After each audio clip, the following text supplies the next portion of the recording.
Bismillahirrahmanirrahim. Assalamualaikum warahmatullahi wabarakatuh.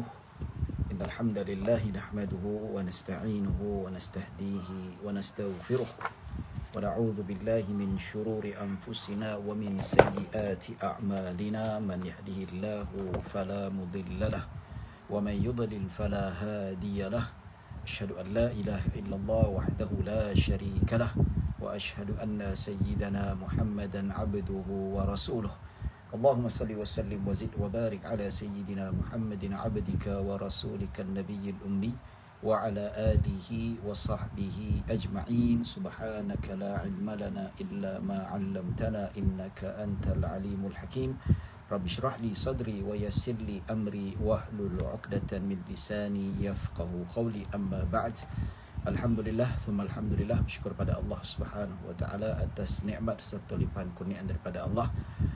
Pada malam ini kita dapat berkumpul dan kita dapat berhimpun untuk sama-sama kita meraihkan majlis ilmu pada malam ini. Majlis kita nak mendalami ilmu fiqh, yang mana sebagai satu peringatan kesedaran kepada kita tentang kelebihan memahami ilmu fiqh, hukum hakam ni tuan-tuan. Ya, iaitu disebutkan dalam hadis Nabi SAW. Apa sabda Nabi? Man yuridillahu bihi khairan yufaqihu fiddin. Yang mana disebutkan riwayat daripada Sayyidina Muawiyah bin Abi Sufyan radhiyallahu anhuma, yang mana beliau meriwayatkan daripada baginda SAW bahawa baginda bersabda, sesiapa yang Allah menginginkan kebaikan, maka Allah memberi dia faqih. Faqih ni memahami akan agamanya. Dia faham agama, dia faham hukum hakam, dia faham Al-Quran dan Sunnah ikut kemampuan dia, maka bermakna Allah nakkan kebaikan.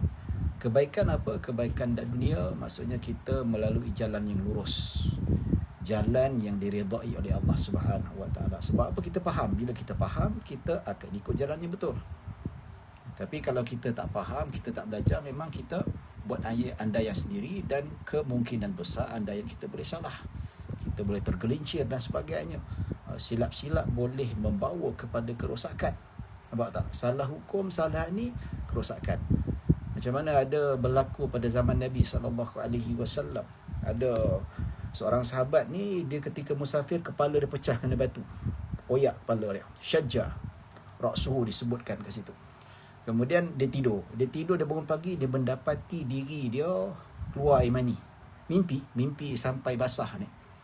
Jadi dia kata, tanya pada kawan-kawan dia, ada tak aku ni nak sembahyang subuh ni, kepala aku berbalut berdarah ni, ada tak cara lain, maksudnya boleh tak aku nak bertayamum menggantikan mandi wajib ni? Oh, nampak tak? Sebab apa aku tak boleh kena air? Maka ada yang di kalangan sahabat-sahabat Nabi, dia memandai-mandai. Dia kata, tidak ada cara lain pada kamu kecuali mandi. Dia pun mandi. Dia mandi, air tu kena luka, dah lah sejuk dan sebagainya, meninggal dunia. Balik sampai Nabi SAW tahu cerita ni, Nabi kata, ya, qataluhu wa qatalahumullah. Ya, mereka telah membunuh dia. Semoga Allah membunuh mereka. Nabi marah tu tuan-tuan. Ini pandai-pandai dia tak faham hukum.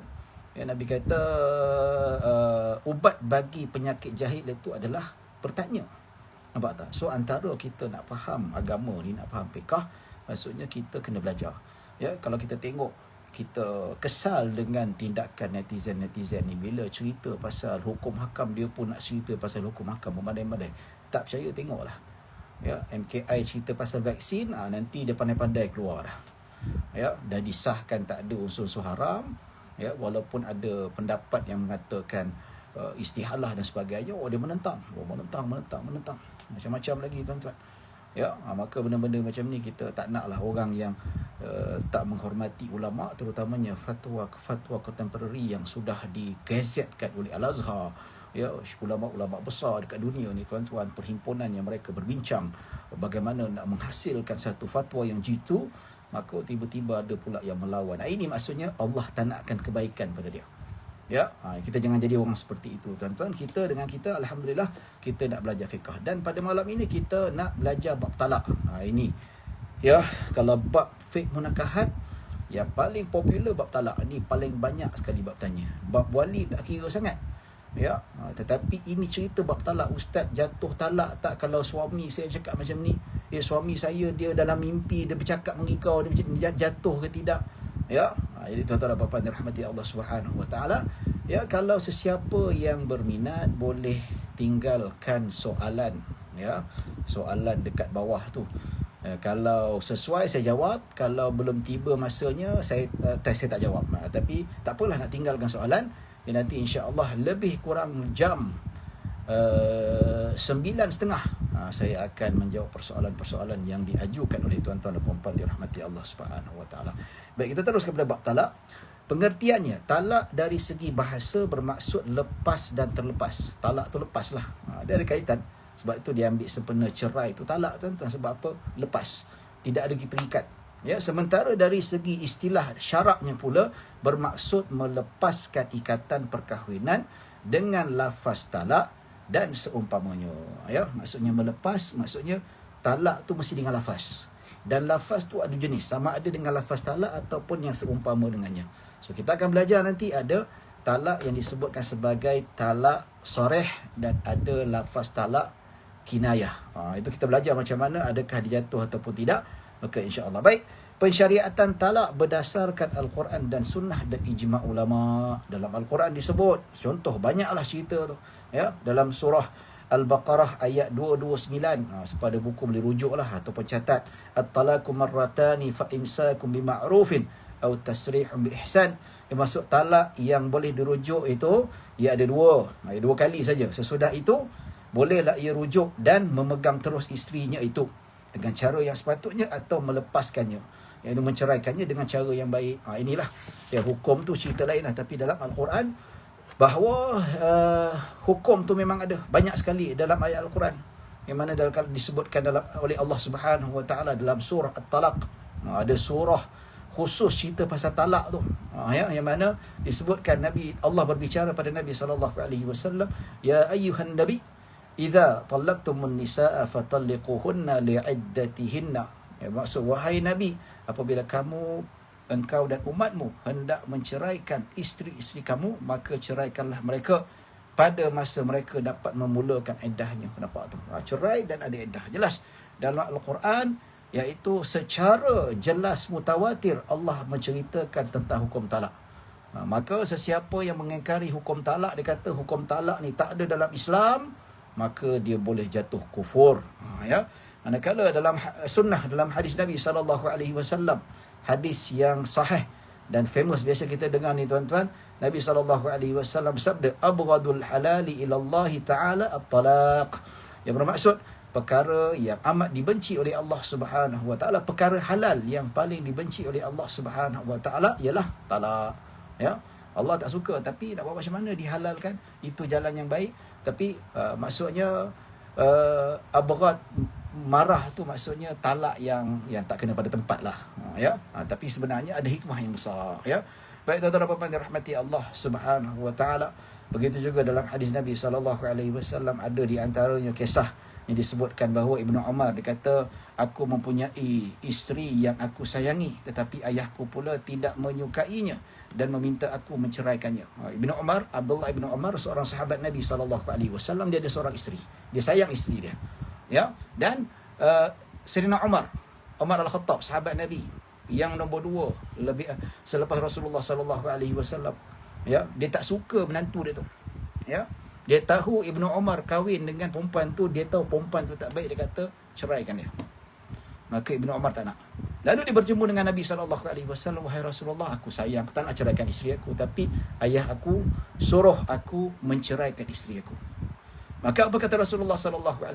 Ya Abdullah bin Umar, ya talib ra'atak, ceraikanlah isteri kamu. Nampak tak? Maksudnya Nabi suruh supaya dia ikut cakap bapa dia. Walaupun dia tak suka nak menceraikan, tapi sebab dengar cakap bapa dia, maka dia wajib mentalakkan. Jadi dalam kitab-kitab fiqh ada persoalan ditimbulkan. Ya, kalau mak bapa kita suruh kita ceraikan isteri kita, boleh ataupun tidak? Ya, dalam mazhab Syafi'i dia kata Kalau mak bapak suruh ceraikan, kita kena ceraikan dalam beberapa keadaan yang tertentu. Nampak tak? Ibu boleh tak? Ibu lebih afdal. Kalau bapak kita kena taat, apatah lagi ibu. Ya. Tetapi persoalannya kadang-kadang dia suruh talak tu sebab dia tak berapa suka pasal isteri dia masak kicap tak sedap lah, masak lemak tak sedap, ceraikan bini kau. Kadang-kadang tak masuk akal. Sebab itu Al-Imam Ahmad bin Hanbal radhiyallahu anhu, ya, Imam Ahmad salah seorang daripada imam mazhab 4, anak murid Imam Syafi'i radhiyallahu anhu, ketika mana ditanya, ya, dia kata, perlukah aku menceraikan? Dia ada anak murid dia bertemu dengan dia, dia tanya, perlukah aku menceraikan isteri aku atas perintah bapa aku? Maksudnya bapa dia tak suka dengan isteri dia, ya. Perlukah aku menceraikan isteri aku disebabkan bapa aku tak suka? Imam Ahmad kata apa? Boleh. Engkau wajib ceraikan isteri engkau atas perintah bapa engkau, tapi dengan syarat bapa engkau mestilah orang yang bersikap adil sama seperti Sayyidina Umar. Nampak tak? Sayyidina Umar, dia punya adil sangat dahsyat. Sangat dahsyat, tuan-tuan. Ya, keadilan ketika mana dia jadi khalifah sangat-sangat adil. Banyak cerita lah, ada masa kita ceritakan bagaimana keadilan Sayyidina Umar. Maksudnya, kalau mak bapak kita nak suruh ceraikan isteri kita, adakah mak bapak kita ni adil seperti Sayyidina Umar? Mungkin ada. Ya, tapi tengok keadaan. Tengok keadaan. Kalau mak bapak kita tu suruh ceraikan isteri kita disebabkan sebab yang adil. Contoh, memang isteri kita ni bapak kita tahu dia ni memang tak bagus. Kau kahwin dengan perempuan ni, kau tak dah kahwin, kau cuba tengok Instagram dia, tak habis-habis TikTok, tak habis-habis pakai benda-benda seksi ni, padahal dah jadi bini kau. Kan mak tak suka. So mak tak suka disebabkan maksiat yang dilakukan oleh isteri dia, maka kau ceraikanlah isteri kau sebab bini kau kaki maksiat. Kalau macam tu atas dasar-dasar yang masuk akal, ya, ataupun contohnya lah, dia nampak menantu perempuan dia tu memang isap rokok ke minum arak apa, aku tak suka bini kau ni. Ya, walaupun kau dah kahwin, kau ceraikan dia sebab apa? Dia bukan perempuan yang baik. Memang betul, kalau betul dia memang bukan perempuan yang baik, maka di sini wajib taat perintah mak bapak kita, tuan-tuan. Ya. Tapi kalau sekadar yang tidak boleh dipercayai, contohnya lah katakan, apa sebab mak tak suka dengan dia? Mak tak suka dengan dia sebab dia, kau sepatut kahwin dengan si Fatimah, jiran mak tu, anak dia tu. Nampak? Dia tak sukalah, maksudnya mak suka, bukan mak dia nak kahwin, tapi kadang-kadang mak dia tu nak anak dia kahwin dengan jodoh dia. Tapi perempuan tu baik, perempuan tu betul-betul isteri yang dikahwin tu baik, tak ada alasan yang sepatutnya mak dia nak suruh cerai. Ya, tapi ya, ulama mazhab Syafi'i kata kalau mak bapak suruh cerai dengan alasan yang munasabah, iaitu alasan yang memenuhi kehendak syarak, contoh kaki maksiat ke, ya, jenis tak sembahyang ke, ataupun bapak dia nampak, aku nampak bini kau ni selalu duk berdua-duaan naik kereta dengan lelaki lain. Ya, kau tak tahu ke aku nak kau ceraikan dia? Kau dah nasihat? Dah nasihat bah, penat duk cakap, tapi dia buat tak tahu alasan. Dia kata, alah bang, bukan je berzina pun, saja keluar makan sama-sama. Isteri tak sepatut macam tu. Betul tak? Ya. Kalau seorang isteri pun tahu kalau suami keluar dengan anak dara berdua-duaan, kalau dengan grup tak apalah, lain cerita kan. Ya, lagilah dia marah, sama juga suami akan marah dalam keadaan macam tu. Ya, jadi kalau memang atas alasan yang munasabah dari segi sudut syarak, maka wajib kita sebagai anak mentaati perintah mak bapak yang suruh menceraikan isteri kita. Tapi kalau sebab peribadi, masak bini kau masak tak sedap, kau ceraikan juga, ini tak boleh ditaati. Sebab apa? Dia beralasan tidak adil. Sebab itu Imam Ahmad bin Hanbal wajib taat kalau bapa kamu bersikap adil seperti Sayyidina Umar bin Al-Khattab. Pasal apa? Sebab Sayyidina Umar suruh Abdullah ibn Umar, anak dia, ceraikan isteri sebab Sayyidina Umar tahu perempuan ni tak baik, akhlak tak bagus. So atas alasan yang sangat kuat, dan Sayyidina Umar tidak akan menyuruh anak dia menceraikan isterinya kecuali dengan alasan-alasan yang dibenarkan oleh syarak. Nampak? Ya, itu tuan-tuan dan puan dirahmati Allah Subhanahu wa taala. Ya, jadi benda ni berlaku. Memang dalam hadis jelas Allah memberi isyarat dalam Al-Quran, ya, secara jelas-jelas bahawa talak itu wujud. Begitu juga dalam hadis, banyak sekali hadis-hadis cerita pasal talak, menunjukkan bahawa talak ni memang ada dalam syariat Islam itu sendiri. Ya, begitu juga ijma' di kalangan para ulama. Mailah apa-apa mazhab sekalipun, mazhab Syiah yang sesat ke, mazhab Mu'tazilah ke, mazhab Ibadhi ke, apa semua ke tuan-tuan, ya, mailah apa mazhab sekalipun, tetap mereka bersepakat mengatakan talak ini wujud, ya. Ini ijma', maaf, ya. Baik, hikmah pensyariatan, ya, talak ini semua. Ya, maksudnya hikmah pensyariatan talak ini maksudnya, ya, kadang-kadang maksudnya ialah hikmahnya lah, kadang-kadang tak serasi, tak boleh duduk sama, ya. Kalau dipaksa duduk sama jadi membawa kehancuran. Betul tak? Ya, ada seorang lelaki saya jumpa, dia jemaah masjid dekat Ampang ni tuan-tuan. Habis ceramah dia ngadu kat saya. Ustaz, isteri saya ni ada affair dengan lelaki lain. Ini wallahi bukan saya nak memburukkan wanita, tapi kisah yang benar. Yang mana kalau kita cerita lelaki banyak curang pada isteri, sebenarnya kes perempuan yang curang pada suami pun banyak. Ya, mungkin tak sebanyak lelaki, tapi banyak, ramai. Dia kata isteri curang, dah ada affair dengan Mak Saleh duduk kat Malaysia dah. Ya, minta cerai, tak cerai. Dia masih pegang suami dia. Dia pegang, masih tak ceraikan. Dia kata, tuan, nak simpan buat apa? Ya, simpan lagi, dia derhaka, dia tak layan, tak apa. Bila nak ajak atas kata, kata saya tengok awak dah tak selera dah, kata sikit. Awak nak simpan apa? Masih ada harapan. Nampak tak? So dah tak suka macam mana. Memanglah benda tu curang, benda tu tak bagus, benda tu memang satu benda yang terkeji. Nampak tak? Lepas tu tambah lagi minta cerai daripada suami, itu benda yang terkeji, tuan-tuan. Ya, tambah minta alasan cerai tu atas alasan yang tak munasabah. Sebab apa? Ada affair dengan lelaki lain, dia tak setia pada suami dia. Nampak tak? Jadi dia kata, buat apa nak simpan? Biar apilah. Umur dah 50 lebih, tuan-tuan, dah tua bangka, tapi tak sedar-sedar. Wallahualam, kita pun tak tahulah macam mana. Ya, tuan-tuan apa-apa yang rahmati Allah Subhanahu Wa Taala. Jadi bila dia tak cerai kan, apa jadi? Berontak, menderhaka, kata-kata kesat dan sebagainya. Hati luluh, makan hati, berulam jantung dan macam-macam cerita. Jadi benda ni tak berapa sedap lah. So orang yang kalau tersimpan, dia boleh jadi macam gunung berapi. So bila gunung berapi, dia banyak melakukan kehancuran, tuan-tuan. Ya, tambah lagi isteri tak, suami, okey, kau tak nak ceraikan aku tak, ya, dia pun ada nafsu, dia berzina dengan kekasih gelapnya. Kan kehancuran tu. Lebih baik ceraikan dia. Ya. So habis dah, biar dia kahwin dengan Mak Saleh tu. Dah syok sangat, pergi kahwin. Halal, tak apa. Ya, kita pula yang nak biarkan dia buat melakukan perkara yang haram. Nampak tak? Ya, tuan-tuan apa-apa yang dirahmati Allah Subhanahu Wa Taala. Itu antara hikmahnya lah, banyak sekali.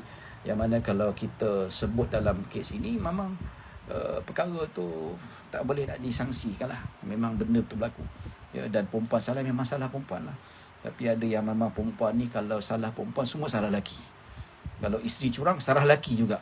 Tak pandai didik suami, tak pandai isteri. Macam-macam, lantak engkau lah nak cakap apa sekalipun. Ya, orang macam ni orang gila, tak perlu nak dilayan. Ya, isteri curang pun, kalau suami curang, tak pernah nak salahkan isteri. Ya, sedangkan betul, kita tak nafikan. Ya, ada memang isteri yang curang sebab salah suami, tak didik dia baik-baik, biarkan dia keluar dengan perempuan, biar dia gathering dengan perempuan, dengan kelas-kelas lama, maka berputik cinta kembali. Ya, memang salah. Ya, salah dia juga. Dua-dua salah lah, tuan-tuan. Dua-dua salah. Ada salahnya, tak didik betul-betul. Tapi ada yang didik betul-betul, yang jaga betul-betul. Tapi memang dah, setan dah menyelubungi hati dia. Nak buat macam mana? Tak ada nak kata apa. Betul tak? Ya. Tapi ni semua salah lelaki. Perempuan tak ada salah.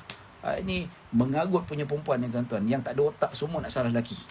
Ya, macam lelaki tak ada benda yang baik. Habis bapak dia siapa? Nampak tak? Ya, kalau kita kata lelaki curang, oh, perempuan sikit pun tak ada salah. Ya, betul. Saya lelaki curang, ya, tak ikut cara yang betul, tak minta poligami kat pejabat agama, bagi saya itu salah. Memang salah. Buat apa curang, berzina dan sebagainya. Menipu isteri, betul. Tak ada, kita bukan jenis seksis ataupun bias pada jantina, tak ada. Ya. Tapi pernah tak perempuan yang nak bela perempuan sangat, dia kata suami curang, tak pernah kata isteri tak ada salah. Ya, ada yang lelaki curang disebabkan isteri salah pun, ya juga. Kita tak nafikan. Itu kita kena terima, tuan-tuan. Seperti mana kalau isteri curang, ada saham suami buat salah, memang ada. Kita tak nafikan. Sama juga suami yang curang, saham isteri buat salah pun ada. Kita tak nafikan. Betul tak? Pasal apa? Ya, balik rumah pakai baju kelawar, muka bedak penuh tepung rumah. Ya, dengan apa? Rambut kusut masai. Ya. Lepas tu pergi datang dengan bau ketiak je macam mana. Laki cari lain lah. Betul tak? Sama jugalah suami duduk rumah pakai kain pelikat dengan pok ke depan, tak berhias untuk suami, ya. Jumpa isteri, jumpa teman lama lagi handsome, muka kepok, badan sado, oi, tergila-gila lah, ya. Salah suami juga. So, tak layan, kadang-kadang nak minta supaya bersenggama, tak penat lah bang, apa semua, ya. Itu faktor lah, adalah faktor. Macam mana faktor kesalahan lelaki membawa kepada isteri curang, begitu juga faktor kesalahan isteri membawa suami curang, ya juga. Itu kita kena nafikan. Betul tak? Ya, tuan-tuan dan puan-puan yang rahmati Allah Subhanahu Wa Taala. Bila cerita tentang perempuan salah ni, dia makin kurang. Viewer tu makin kurang sikit dah. Mungkin perempuan dia tak tahan dengar, dia keluar kot. Lantar dah, tak ada masalah. Tuan-tuan dan puan-puan yang rahmati Allah Subhanahu Wa Taala. Jadi inilah tuan-tuan, kena bersikap adil lah benda tu berlaku. Jadi bab talak ni dia sebenarnya hikmah cukup besar. Pasal apa? Dia nak membawa kepada kemakmuran. Dia tak nak paksa orang. Kalau kita duk biarkan tanpa apa, dia akan jadi apa, kerosakan. Macam tadi lah, derhaka, berzina, ya. Kadang-kadang tak boleh bercerai, dipukul anak dia apa semua, ya. Jadi macam-macam lah, dia hina mak mertua dan sebagainya, ya. Seperti mana sebahagian daripada agama Kristian, mazhab Kristian, dia mengharamkan talak, ya. Ada mazhab Kristian dia mengharamkan talak, tak boleh talak. So apa jadi? Tak boleh talak, lalas laki bini cari laki lain, dia berzina. Tapi sebab tu dia ikut undang-undang sivil, macam kat Amerika, kat UK ke, boleh cerai lah. Sebab apa? Nak ikut agama yang mana boleh, tak mungkin tak ada cerai, tak ada talak, ya. Kita bukan apa, kalau nak bahagia, alhamdulillah, kita mengalu-alukan kebahagiaan, sukalah. Siapa tak nak bahagia? Siapa suka talak, tak suka, ya. Kita suka kebahagiaan, tetapi kalau tak boleh bahagia, maka talak antara jalan yang mengharmonikan keadaan. Daripada terus bermusuh, maka boleh diharmonikan. Daripada terus melakukan perkara yang haram, berdosa, maka talak itulah menghalang daripada perkara-perkara yang tidak diingini berlaku. Itulah kemuliaan Islam, ya. Kemuliaan Islam meletakkan talak itu menunjukkan bahawa ia adalah agama yang sangat suci, agama yang membawa kemakmuran, agama yang membawa kebaikan pada penganut-penganutnya, tuan-tuan. Baik, tuan-tuan dan puan-puan dirahmati Allah Subhanahu Wa Taala, kita masuk bab yang seterusnya berkaitan dengan jenis talak. Talak terbahagi kepada 3 jenis berdasarkan pelbagai keadaan. Ada 3 jenis mengikut 3 keadaan. So kita nak cerita tentang talak berdasarkan 3 keadaan. Ya. 3 keadaan tu macam mana? Pertama, adakah talak itu menggunakan lafaz yang jelas ataupun tak jelas? Iaitu lafaz sarih ataupun lafaz kinayah. Kita akan bincangkan. Dan kedua, keadaan isteri diceraikan. Adakah ketika mana dia suci, ya, kemudian dia disetubuhi, ataupun dalam keadaan haid, ataupun dalam keadaan nifas, ataupun wanita itu sudah suci dan tidak disetubuhi. Ini ada perbincangan dan ada perbincangan, ada penetapan hukum-hukum yang khusus, ya. Baik, yang ketiga, talak yang berganti dengan harta, dan dengan tanpa harta. Maksudnya ada perbahasan isteri boleh tebus talak. Kita akan bincang dalam bab itu, dinamakan sebagai bab khuluk dan sebagainya. InsyaAllah kita akan bincangkan pada perbincangan itu nanti, insyaAllah. Jadi tuan-tuan dan puan-puan dirahmati Allah Subhanahu Wa Taala. Baik, kita nak masuk jenis talak yang pertama, lafaz talak yang jelas dan yang tidak jelas. Ya. Yang dimaksudkan dengan lafaz yang jelas dan tidak jelas, dalam istilah itu dinamakan sebagai sarih, ya. Lafzun sarihun wa lafzun kinaiyun. Nampak tu? Lafaz yang sarih, yang jelas, ya. Maksud lafaz yang secara jelas iaitu tidak dapat diandaikan dengan makna lain. Itu saja makna yang ada. Nampak tak? Ya, tak boleh duk pusing nak makna lain, tak ada. Dia itu saja makna. Dekat bahasa Arab dia ada 3. Kalau bahasa Melayu dia ada 2, tuan-tuan. Ya, mengikut enactment Mahkamah Syariah, Jabatan Kehakiman Syariah Malaysia. Mereka dah sepakat, mufti-mufti mengatakan bahawa lafaz sarih ada 2. InsyaAllah kita bincangkan selepas ini, tuan-tuan. Ya, baik. Lafaz sarih ni dia tak ada nak pusing duk mana, itu saja, tuan-tuan. Tak boleh nak takwil. Ya, dia ada kesannya. Dan begitu juga sementara lafaz yang tidak menunjukkan maksud talak secara jelas, yang boleh diandaikan dengan makna lain, maka itu dinamakan sebagai lafaz kiasan. Tahu kiasan? Kiasan tu kan kita kata bahasa-bahasa balaghah lah, bahasa-bahasa kita kiaskan. Ya. 2-3 kucing berlari, mana nak sama si kucing belang. 2-3 boleh ku cari, mana nak sama cik adik seorang. Dia bagi pantun dekat awek. So awek kata, oh awak nak samakan saya dengan kucing belang. Oh. Nampak tak? So dia marah tu. Dia kata, awak ni, saya bukan kucing tau, saya ni manusia. Ya Allah, kamu ni tak belajar bahasa Melayu ke? Bahasa Melayu ke ada bahasa kiasan. Ya, maksudnya 2-3 kucing berlari. Kucing tak belang, kucing yang warna tompok-tompok tu banyak tuan-tuan. Kucing hitam, kucing putih, kucing bertompok. Tapi kucing belang susah nak cari tuan-tuan, ada tak? Ya, kecuali anak rimau. Ada tak kucing yang memang belang macam rimau? Ada tak? Susah. Ya, jadi bukan dia nak katakan awak ni perempuan yang cantik, bukan kucing, tak ada. Maksudnya awak ni susah nak dapat yang cantik macam awak seperti kucing belang. Ya, kucing tompok banyak, kucing satu warna banyak, kucing 2-3 warna banyak, tapi kucing belang susah nak cari, tak jumpa. Nampak tak? Ya, kecuali kalau anak rimau dah besar, badan macam kita tuan-tuan, berat dah 100 lebih. Nampak tak? Jadi ni tuan-tuan dan puan-puan dirahmati Allah Subhanahu wa taala. Ini yang disebutkan maksudnya kiasan. Ya, bukanlah kita nak kata benda tu maksudnya kucing, tidak, tetapi ada maksud lain. Dan disebut tentang kiasan itu berkemungkinan dia memberi makna talak dan dia boleh memberi makna yang lain. Ya. Baik, apakah sebutan ataupun bunyi talak yang dinamakan sebagai talak yang nyata ataupun sarih? Dia kata talak yang nyata menggunakan lafaz yang tidak membawa makna lain selain daripada talak. Ya. Dalam bahasa Arab terdapat 3 lafaz yang digunakan, iaitu talaqun, sarahun dan firaqun. Ini. Kalau dalam bahasa Arab, utalliquki, aku ceraikan kamu. Ini jatuh. Ya. Jelas. Ataupun usarrihuki, aku lepaskan kau. Ini. Ya. Dan ufariquki, ufarik aku. Ini lafaz yang sarih dalam bahasa Arab. Ya, maka kita tak boleh nak samakan dengan bahasa Melayu lah. Bahasa Melayu dia ada lain. Ya, kalau kita kata talak, yes, talak lafaz sarih. Ya, kalau lepas lafaz, ya, walaupun dalam bahasa Arab ada sirah, tapi dalam bahasa Melayu lafaz bukan sarih. Lepas. Kalimah lepas, aku lepaskan kau. Itu bukan sarih, dia maksud kinayah. Ya. Dan begitu juga pisah. Dalam bahasa Arab ufariquki. Pasal apa dia ambil daripada Al-Quran? Wa usarrih kunna sarahan jamilan. Disebutkan. Au fariquhunna bima'ruf. Dalam Al-Quran jelas memang Allah menyatakan bahawa firaq dan sarah itu maksud yang lafaz sarih di sisi bahasa Arab. Tapi mengikut Jabatan Kehakiman Syariah Malaysia, dekat Malaysia ni, hakim-hakim akan menentukan lafaz sarih ada 2 saja. Ya, iaitu cerai dan talak. Ya, seperti mana kata Zaid kepada isterinya, aku ceraikan engkau. Ya, kalau tak sebut bilangan jadi jatuh talak 1. Ya, kalau dah jatuh talak sebelum ni, kalau dia lafazkan talak sekali lagi, dia jadi 2. Nampak? Ya, begitulah seterusnya. Dan ataupun dia kata aku talakkan kau. Ya. So, 2 ini dinamakan sebagai talak yang sarih.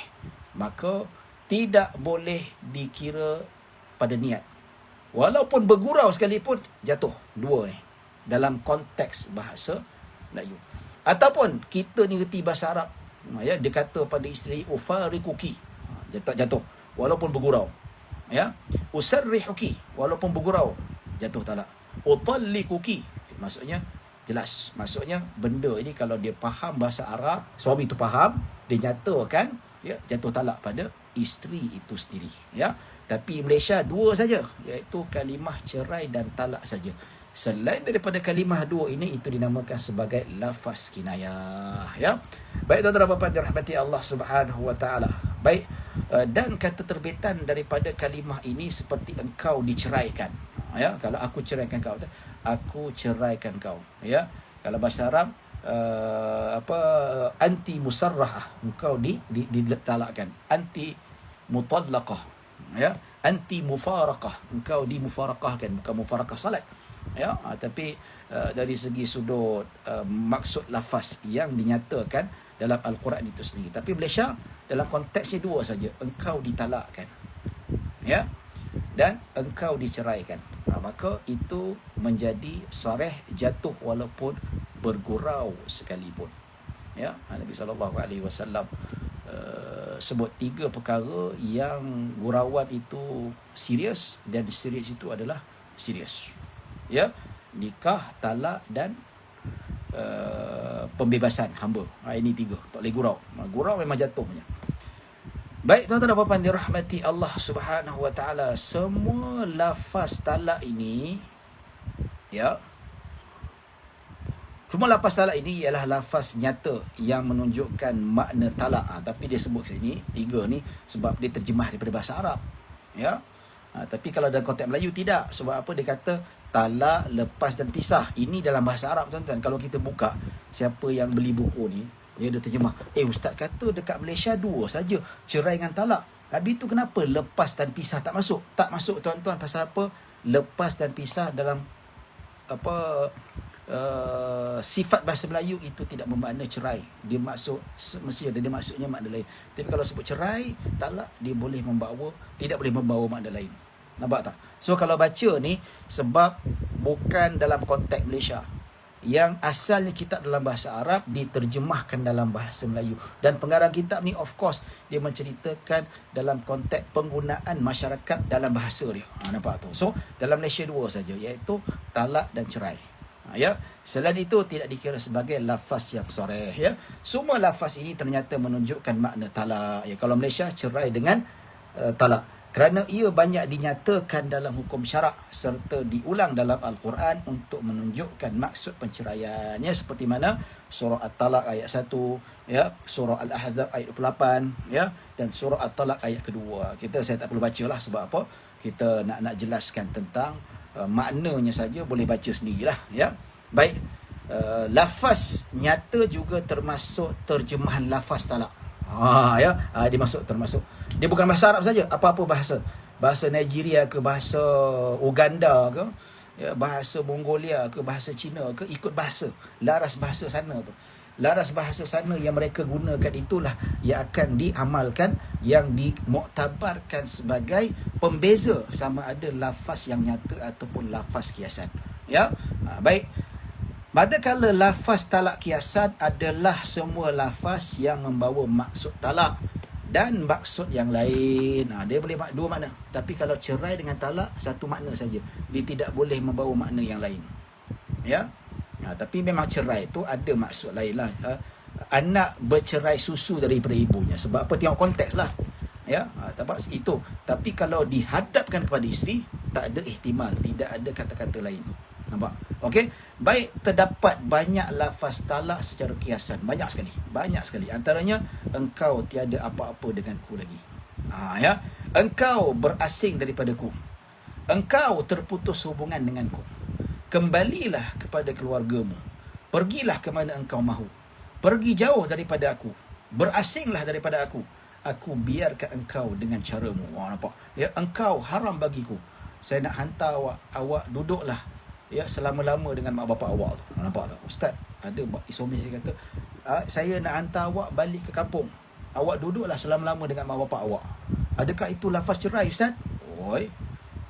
Ya, hati-hati tu. Dia kena kalau lafaz kinayah ni tuan-tuan, lafaz kiasan ini jatuh talak ataupun tidak, dia jatuh talak ikut kepada niat suami.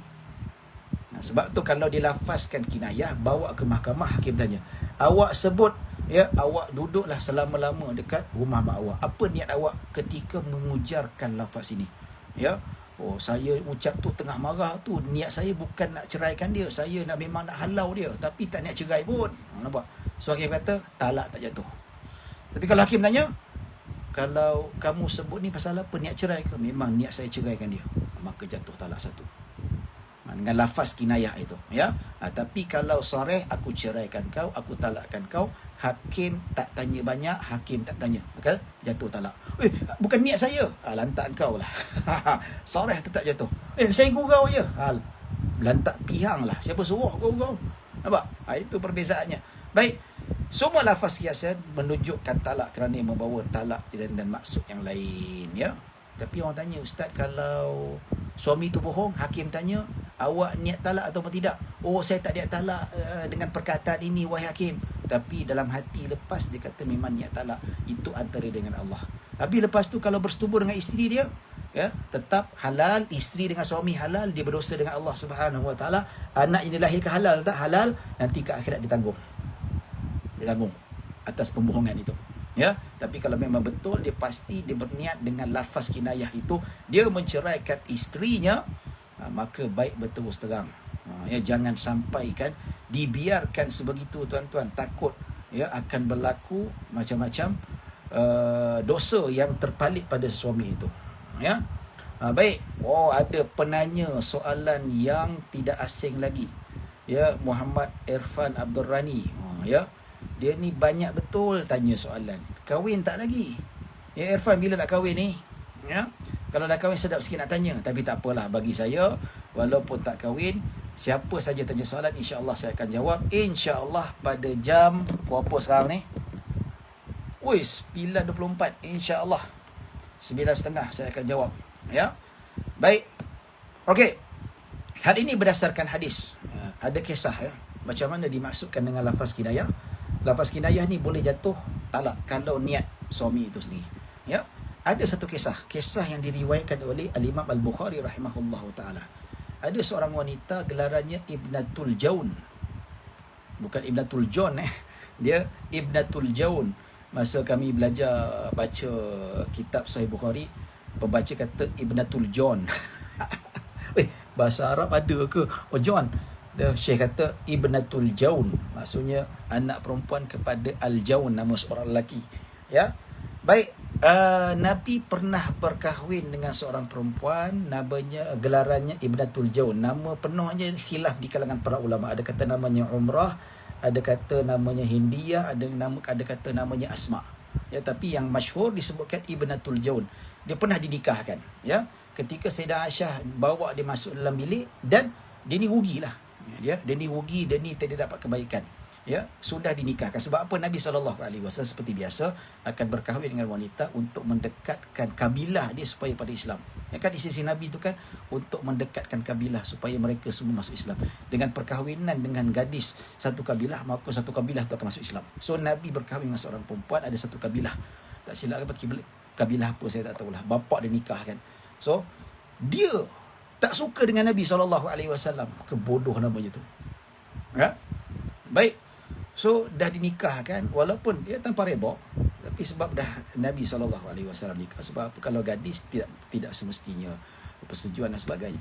Tapi bila dia bernikah tu, dia tak sukalah. Dia tak suka pula dengan Nabi SAW.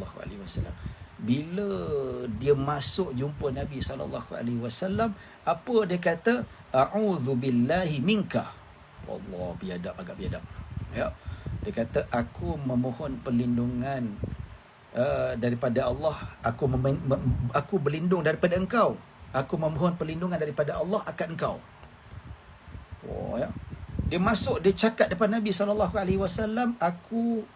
dia tak suka pada Nabi, dia kata aku memohon perlindungan kepada Allah daripada engkau.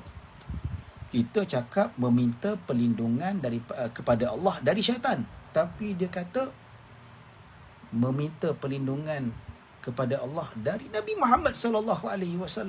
Nabi dengar, Nabi sakit hatilah. Kata, engkau memohon perlindungan daripada Allah akan diriku. Kau minta dari Allah supaya jauhkan aku daripada engkau.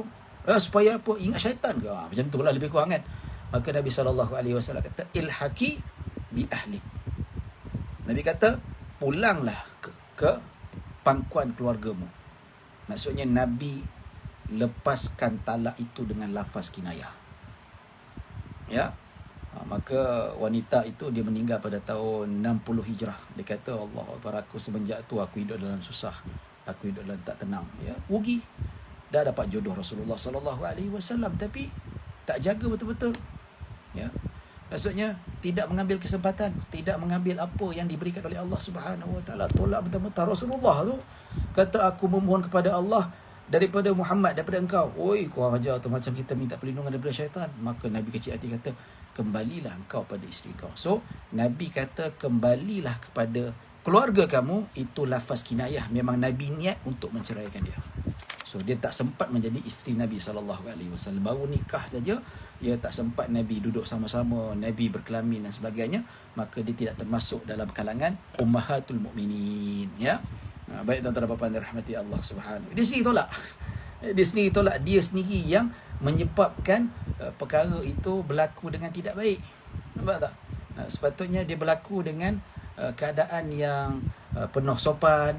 Tambah lagi semua tahu Nabi dia orang yang baik, maka dia tolak tuah. Ya. Baik, hukum lafaz talak nyata dan lafaz kiasan. Ya. Baik, lafaz yang nyata, yang sarih, dia jatuh sama sekali walaupun tanpa niat talak. Ya, walaupun niat bergurau sekalipun, dia tetap jatuh. Ya.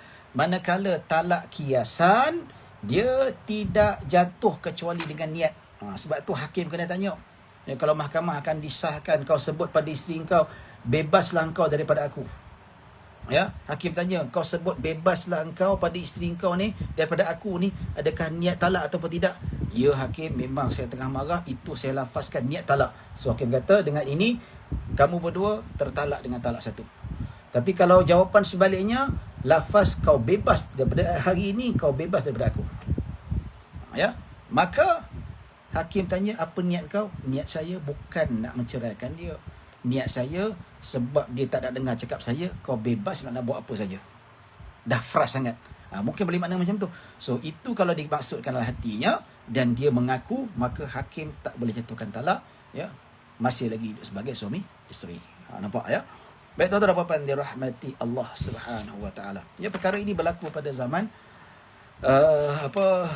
Nabi SAW. Ada satu kisah, ya, yang diriwayatkan daripada Imam Bukhari dan Muslim, yang bermaksud Ka'ab bin Malik telah bertaubat setelah tidak menyertai perang Tabuk. Dia ada kisah yang panjang dalam kitab Riyadhus Salihin, ada kisah bab taubat, hadis yang sangat panjang bagaimana atas perintah Allah dan Rasulnya, Nabi dan seluruh umat Islam di Madinah boikot Ka'ab bin Malik. Pasal apa? Dia sengaja tak nak ikut perang. Dia sengaja duduk rumah tak nak ikut. Dan bila dia tanya, kenapa tak nak ikut? Aku tidak berbohong, aku tidak ada apa-apa keuzuran. Maka Allah Subhanahu wa taala marah, nak bagi pengajaran, maka perintahkan Nabi supaya memboikot Ka'ab. Ya, dalam tempoh berapa lama jugalah. Ya, maka Rasulullah SAW menyuruh dia mengasingkan diri daripada isterinya. Ya, kau tidak boleh dengan siapa-siapa, kau duduk seorang-seorang. Ya, isteri kau pun tak boleh hidup sama dengan kau. Dan sehinggalah datang perintah Allah Subhanahu wa taala. Ya. Maka Ka'ab bertanya, adakah aku perlu menceraikan atau bagaimana? Rasulullah SAW jawab, hendaklah engkau berasing daripadanya dan jangan sesekali mendekatinya. Nabi kata, maksudnya kau tak cerai, kau suruh asingkan dia, balik rumah mak bapak dia ke, ataupun kau beli rumah lain. Nampak tu? Ka'ab pun memberitahu isterinya, kembalilah engkau kepada keluargamu. Maksudnya Ka'ab bin Malik dia kata, kembalilah engkau kepada keluarga kamu. Maksudnya bukan niat untuk menceraikan. Ini untuk tempoh ketika mana dia diboikot, untuk ditarbiahkan oleh Allah dan Rasulnya. Ya. Tak lama selepas itu turun ayat yang menyatakan taubat Ka'ab diterima oleh Allah Subhanahu wa taala. Ya, berita baik.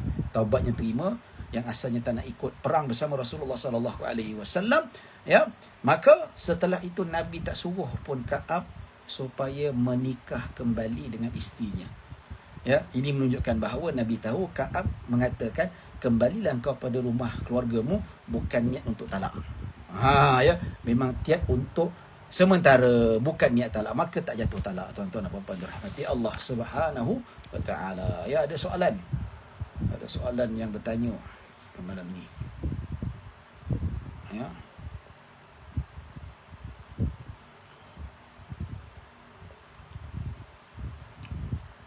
Salam Ustaz, jika mengaku bujang atau menyebut engkau bukan isteri aku lagi, ya, bagaimana pula Ustaz?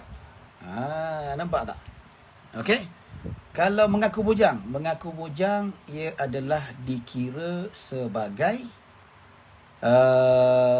kinayah. Kalau kata saya masih bujang, niat untuk jatuh talak, maka ia dikira sebagai talak. Dan begitu juga engkau bukan isteri aku lagi. Ya. Ini juga kinayah tuan-tuan. Sebab apa?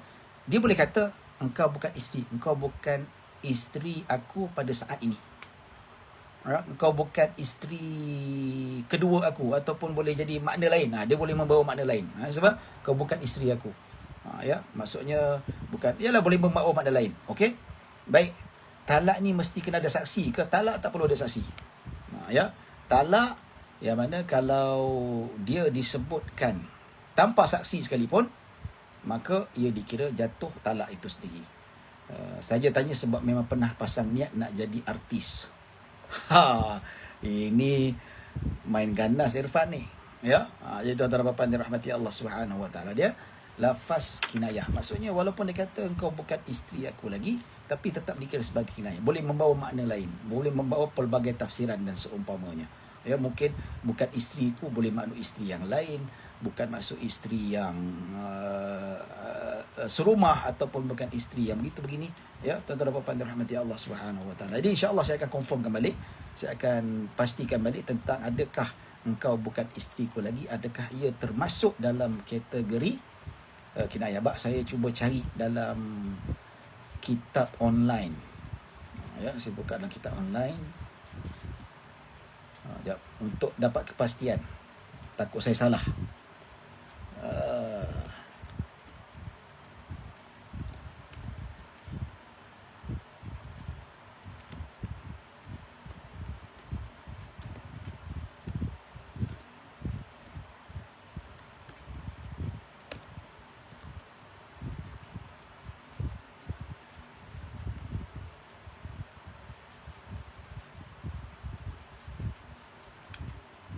Okey, sekejap.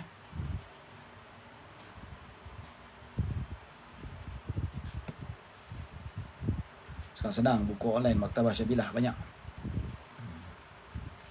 Lama sungguh ni.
Okey, betul lah. Ya. Kama anna ibarata lasti zaujati la yaqa'u biha sawa'un takhallaitaha aw nataqta li anha min kinayati talaq wa la yaqa'u biha illa idza talafadha biha zawju ma'a qasdi talaq. Ya. Qala Ibn Qudamah fil Mughni wa la na'lamu khilafan. Ya. Maksudnya tidak ada khilaf di kalangan para ulama. Maksudnya lafaz engkau bukan isteriku ia adalah lafaz kinayah. Sebab apa disebutkan, apa dia kata kat sini lagi? Kata lasti zaujati tu mungkin dia boleh membawa maksud berpisah daripada tempat tidur. Dia kata macam tu. Ya, mungkin boleh bermaksud begitu. Ya, tapi kalau ikut adat kebiasaannya, kalau apa kata engkau bukan isteriku, biasanya memang hati memang niat talak. Tapi ala kulli hal hakim tetap kena tanya. Dengan lafaz kau kata pada isteri kamu kau bukan isteri, apa niat kamu? Ya. Dia tak boleh bohong. Kalau niat talak cakap talak. Tak apa, kalau talak nanti rujuk balik. Lepas tu jangan main-main, ya. Tapi dia kata engkau bukan isteriku. Mungkin bukan isteri itu bukan isteri sekatil, bukan isteri serumah, dia boleh masih lagi ihtimal. Dia saya buka dalam kitab lah. Dalam kitab dia sebut untuk takut lagi, dalam kitab mana ni?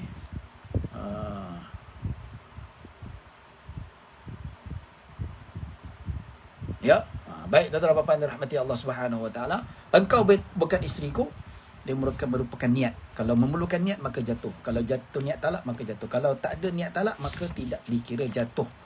Seperti mana disebutkan, difatwakan oleh para ulama. Ya tuan-tuan dan puan-puan dirahmati. Jadi saya buka kitab tadi ya, secara apa untuk nak confirmation. Baik tuan-tuan dan puan-puan dirahmati Allah Subhanahu Wa Taala. Insya-Allah pada hari Jumaat ni kita akan masuk bab talak sunni bid'i dan bukan sunni dan talak bid'i. Insya-Allah kita akan bincangkan nanti. Kita akan masuk juga apakah hukum kita menjatuhkan talak isteri dengan mengandung. Kita akan bincangkan selepas ini insya-Allah ya.